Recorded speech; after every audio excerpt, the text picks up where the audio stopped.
ऐका नागदेवता तुमची कहाणी। एक नगर होतं, तिथे एक ब्राह्मण होता। त्या ब्राह्मणाला 5-7 सुना होत्या। चातुर्मासात श्रावण मास आला, नागपंचमीचा दिवस आला। कोणी आपल्या आजोळी, कोणी आपल्या पंजोळी, कोणी माहेरी, अशा सर्व सुना गेल्या आहेत। सर्वात धाकटी सून होती, तिच्या माहेरचं कोणीच नव्हतं। तेव्हा ती जरा खिन्न झाली व मनात माझ्या सर्व संबंधी नागोबा देव आहे असं समजून नागोबा देव मला माहेराहून न्यायला येईल असं म्हणू लागली। शेष भगवानास तिची करुणा आली। त्यानं ब्राह्मणाचा वेश घेतला व त्या मुलीला नेण्याकरता आला। ब्राह्मण विचारात पडला, हा इतके दिवस कुठे लपून बसला होता व आत्ताच कोठून आला। पुढं त्यानं मुलीला विचारलं, तिनंही हाच माझा मामा आहे असं सांगितलं। ब्राह्मणानं तिची रवानगी केली। त्या वेशधारी मामानं वारुळात नेलं, खरी हकीकत तिला सांगितली आणि फणीवर बसून आपल्या बायका मुलांना ताकीद दिली, हिला कोणी चावू नका। एके दिवशी नागाची नागिन बाळंत होऊ लागली, तेव्हा तिला हातात दिवा धरायला सांगितला। पुढं ती व्याली, तिची पिल्लं वळवळ करू लागली।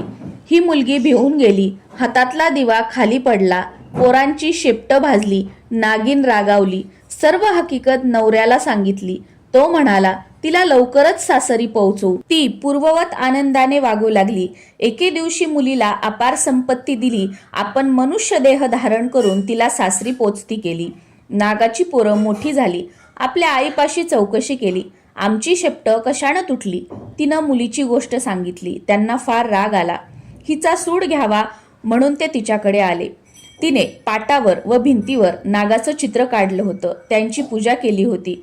जवळ नागासाठी लाह्या, दूध वगैरे ठेवलं, उकडीचा नैवेद्य दाखवला। हा सर्व प्रकार नागांची पिलं पाहत होती। सरते शेवटी तिनं देवाची प्रार्थना केली, जय नागोबा देवा, जिथं माझे भाऊ लांडोबा पुंडोबा असतील त्यांना खुशाल ठेव असं म्हणून नमस्कार केला। इकडे सर्व प्रकार ह्यांनी पाहून मनातील सर्व राग घालवला। मनात हिच्याविषयी दया आली।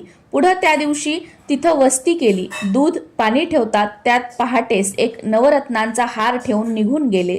दुसऱ्या दिवशी हार उचलून गळ्यात घातला तर जसा तिला नागोबा प्रसन्न झाला तसा तुम्हा आम्हा हो, ही 60 उत्तराची कहाणी 5 उत्तरी सुफळ संपूर्ण।